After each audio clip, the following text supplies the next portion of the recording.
जय Shri Krishna. गीताधाम Gurukul online classes में आज हम कक्षा 10वीं का सामाजिक विज्ञान में जो अर्थशास्त्र वाला भाग है उसका अध्याय 15वां भारतीय अर्थव्यवस्था की विशेषता और नवीन प्रवृत्तियां। इस अध्याय में कुछ अध्याय का अंश हटा दिया गया है, कुछ अंश है जो आपका वार्षिक परीक्षा माध्यमिक शिक्षा बोर्ड की 2021 के लिए है जो आपका रखा गया है। तो हटाया गया भाग कौन सा है? तो सबसे पहला पेज संख्या 171 पर जो भाग है 15.1 भारतीय अर्थव्यवस्था एक अविकसित अर्थव्यवस्था के रूप में, यह भाग हटाया गया। इसके बाद में पेज संख्या 173 पर जो भारतीय अर्थव्यवस्था एक विकासशील अर्थव्यवस्था के रूप में है, इसका पूरा पेज टॉपिक हटाया गया। फिर आपका जो इसमें है पेज संख्या 174 पर आर्थिक और सामाजिक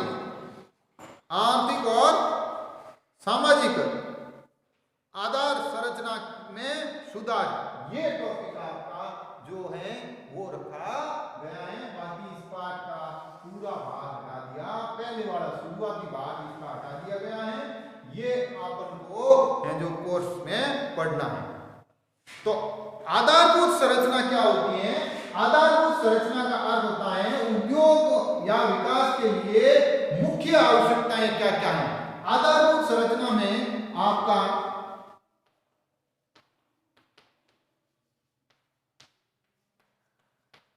आधारभूत संरचना में आता है आपका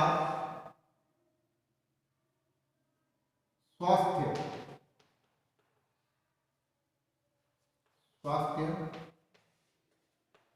शिक्षा, सड़क, बिजली, 5 है।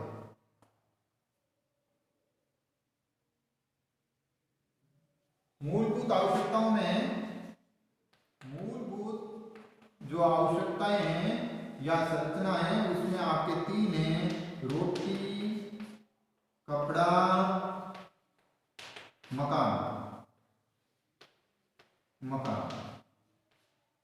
रोटी, कपड़ा और मकान। इसमें आपके हैं स्वास्थ्य, शिक्षा, सड़क, बिजली और शुद्ध पेयजल। न्यूनतम स्वास्थ्य सेवाएं, प्राथमिक शिक्षा, जिले तक जोड़ने की सड़क, न्यूनतम सुबह और शाम के समय अंधेरे के वक्त है जो बिजली, और शुद्ध पेयजल यानी ऐसा पेयजल जिसको पीने से बीमारी नहीं होती। तो ये आधारभूत संरचना में अगर सुधार है, पहले तो मूलभूत संरचना रोटी, कपड़ा, मकान चाहिए, फिर ये आधारभूत। और किसी भी उद्योग के विकास के लिए ये चीजें जरूरी हैं। इन चीजों में अगर सुधार होता है तो देश का आर्थिक और सामाजिक विकास भी होता है। भारत में आर्थिक एवं सामाजिक संरचना में तेजी से सुधार हो रहा है। विद्युत उत्पादन की भारत की कुल स्थापित क्षमता में पिछले 65 वर्षों में लगभग 100 गुना वृद्धि हुई है। कितनी हुई है? 65 वर्षों में 100 गुना वृद्धि हुई है। क्या हुई है? वृद्धि हुई है। स्वतंत्रता के समय भारत में सड़कों की कुल लंबाई 4 लाख किलोमीटर थी, जो वर्तमान में 50 लाख किलोमीटर हो गई। इसी तरह बैंकिंग तथा बीमा सेवाओं में का भी व्यापक विस्तार हुआ। साक्षरता का दर 1951 में जो साक्षरता थी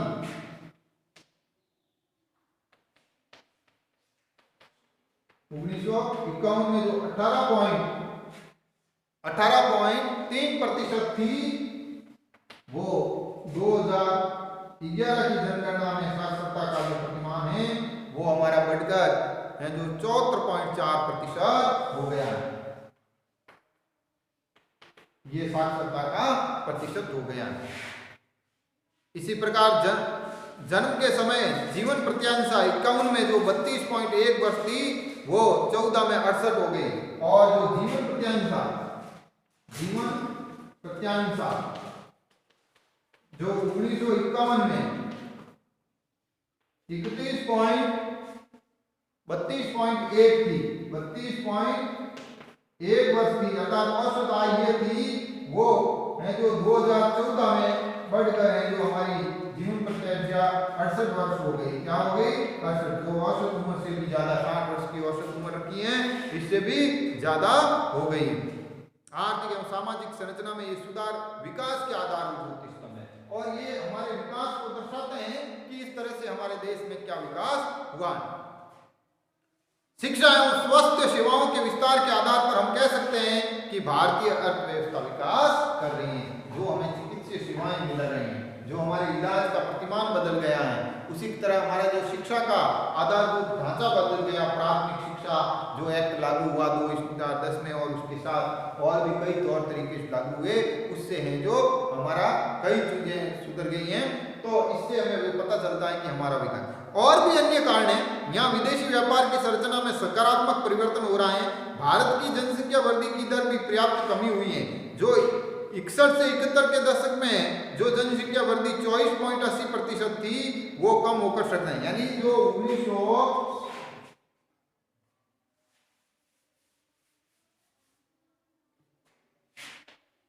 जनसंख्या वृद्धि जो 1961 से 71 के बीच के दशक में जो हमारे यहाँ 80% थी, 80% थी, वो 81 की जनगणना में है जो 2001 से 11 की 2001 से 2011 की जनगणना में है जो वो हमारी 17.64% में कमी हुई है। क्या हुई है? कमी। जनसंख्या में कमी विकास को दर्शाती है।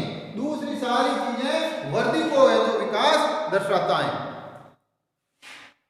अध्ययन के आधार पर हम कह सकते हैं कि यदि भारतीय अर्थव्यवस्था में अविकसित अर्थव्यवस्था के अनेक लक्षण पाए जाते हैं, फिर भी ये विकास के पथ पर तेजी से अग्रसर है। हमारी विकास अर्थव्यवस्था में कई कमियां हैं, लेकिन फिर भी ये तेजी से आगे बढ़ रही है। विकास की इस तीव्र गति के फलस्वरूप भारतीय अर्थव्यवस्था निश्चित ही एक दिन विकास की अर्थव्यवस्था बन जाएगी। आर्थिक सुधार, हमारे देश में आर्थिक सुधार लागू किए गए हैं। क्या किए गए? आर्थिक सुधार है जो समय समय पर लागू किए गए हैं। क्या क्या सुधार हैं? जिसमें पहला सुधार है हमने किया उदारीकरण। कौन सा किया? जो आर्थिक सुधारों में पहला सुधार है वो सुधार हमारा है उदारीकरण। कौन सा है?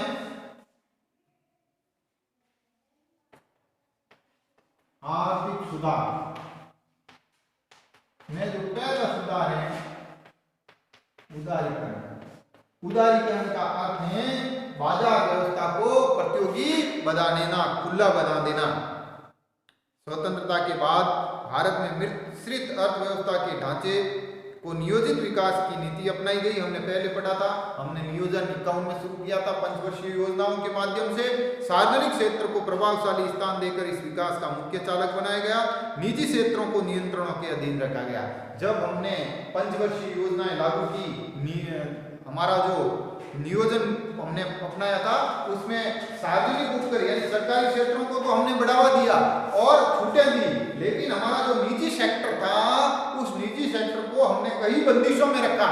जो 51 से बंदिशें शुरू की हमने, वो बंदिशें 1991 तक हमने लगी और 91 के बाद हमारे देश ने जो आर्थिक उदारीकरण लागू किया, निजी क्षेत्र को भी कुछ छूटें दी, जिससे हमारा विकास तीव्र गति से हुआ। 50 से 90 के दशक के दौरान अर्थव्यवस्था के संचालन एवं प्रबंध हेतु इतने अधिक नियम बनाए गए कि विकास प्रक्रिया लगभग अवरुद्ध हो गई। इसके अतिरिक्त सरकार को प्रतिरक्षा और सामाजिक क्षेत्र भी अपने संसाधनों का एक बड़ा भाग खर्च करना पड़ता था। अनेक बार तो अंतर्राष्ट्रीय संस्थाओं तथा अन्य देश से उधार ली गई विदेशी मुद्रा को सरकार द्वारा अविवेकशील ढंग से उपभोग कार्यों पर खर्च कर दिया गया। सरकार के व्यय उनकी प्राप्तियों से लगातार ऊंचे बने रहे। यानी हमने जो 51 से 90 तक इतने कठोर नियम बनाए थे अर्थव्यवस्था में कि कोई विदेशी कंपनी हमारे यहाँ आती नहीं थी।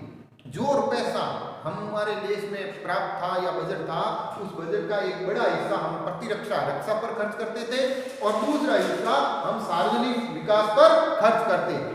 तो पीछे कुछ बचता ही नहीं था। जो हमारी आय होती थी वो आय कम थी और खर्चे इतने ज्यादा थे कि हमारे साथ हमें ऋण का बोझ बना रहे। इन व्ययों पूर्ति हेतु सरकार बढ़ती मात्रा में ऋण लेती।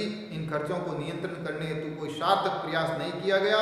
सरकारी नीतियों में राजकोषीय अनुशासन का अभाव भी स्पष्ट रूप थे। और राजकोषीय अभाव अर्थात जो नीति थी उसमें सरकार का कोई अनुशासन नहीं था, एक प्लान नहीं था, खर्चे ढर्रे से चल रहे थे।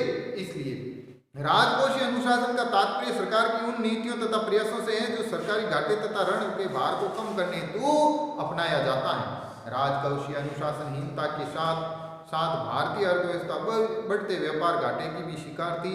90 से पहले बढ़ते आयातों को सीमित करने और निर्यात संवर्धन पर भी ध्यान नहीं दिया गया और हमारा व्यापार घाटा बढ़ता गया। क्या बढ़ता गया?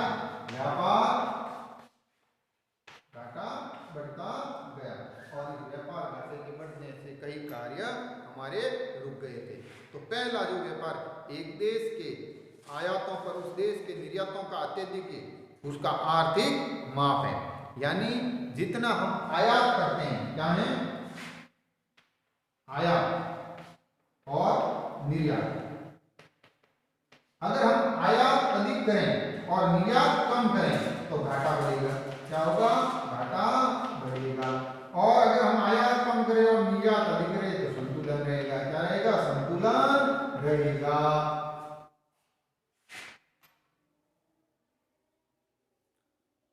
1950 से 90 की आर्थिक नीतियों में उद्योग को अनावश्यक संरक्षण प्रदान किया गया। फर्मों एवं अर्थव्यवस्थाओं को अन्य निकायों का असकुशल प्रबंध किया गया। संसाधनों के उपयोग में कार्य कुशलता का अभाव था। अर्थव्यवस्था की संपूर्ण संरचना ही दोषपूर्ण हो गई। इस अर्थव्यवस्था में उत्पादन लागतें बढ़ती गई। उत्पादकता का स्तर बहुत ही निम्न हो गया।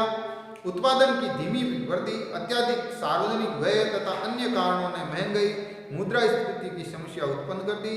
वस्तुओं की तेजी से बढ़ी कीमतों ने संपूर्ण अर्थव्यवस्था को झकझोर कर रख दिया। इन सभी स्थितियों के कारण भारत का संतुलन प्रतिकूल बनता रहा तथा विदेशी मुद्रा भंडार बहुत कम हो गया।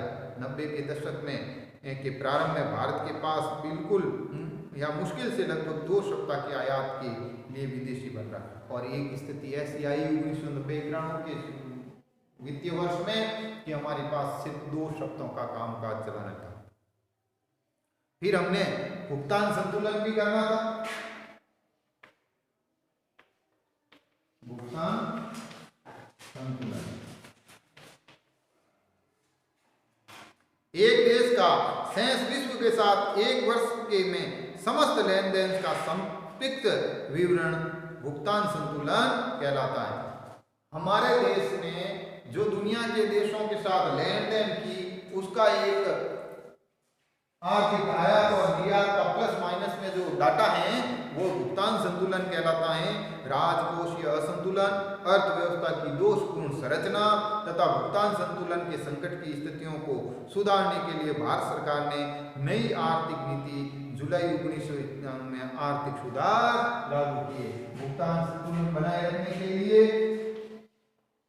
जुलाई 1991 में आर्थिक सुधार और आर्थिक नीति लागू की। क्या की? लागू की।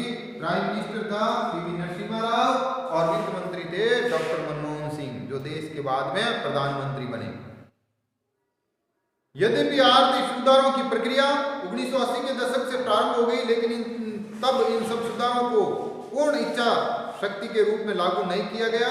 अतः ये संकट गंभीर होते गए। इस स्थिति से में भारत ने 1991 में 2 अंतर्राष्ट्रीय संस्थाओं विश्व बैंक और अंतर्राष्ट्रीय मुद्रा कोष से वित्तीय सहायता की मांग की।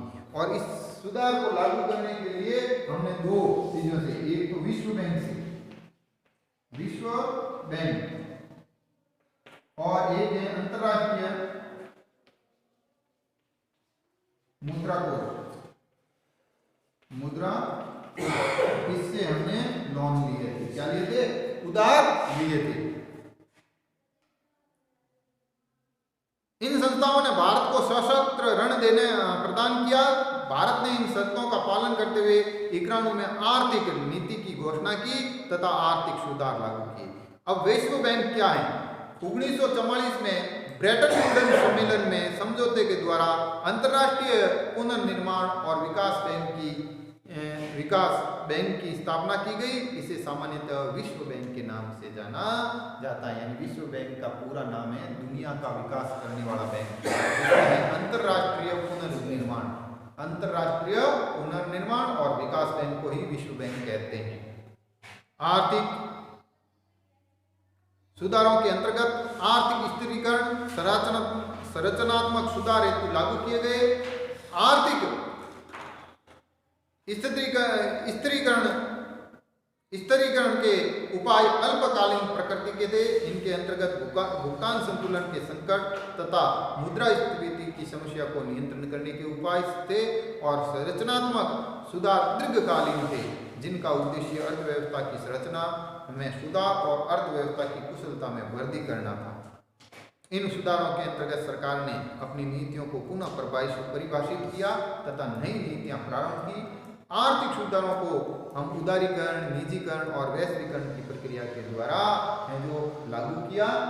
तो अगले अध्याय में हम जो कौन कौन से सुधार लागू किए गए, निजीकरण क्या है, उदारीकरण क्या है और जो वैश्वीकरण क्या है, इसका हम कल अध्ययन करेंगे।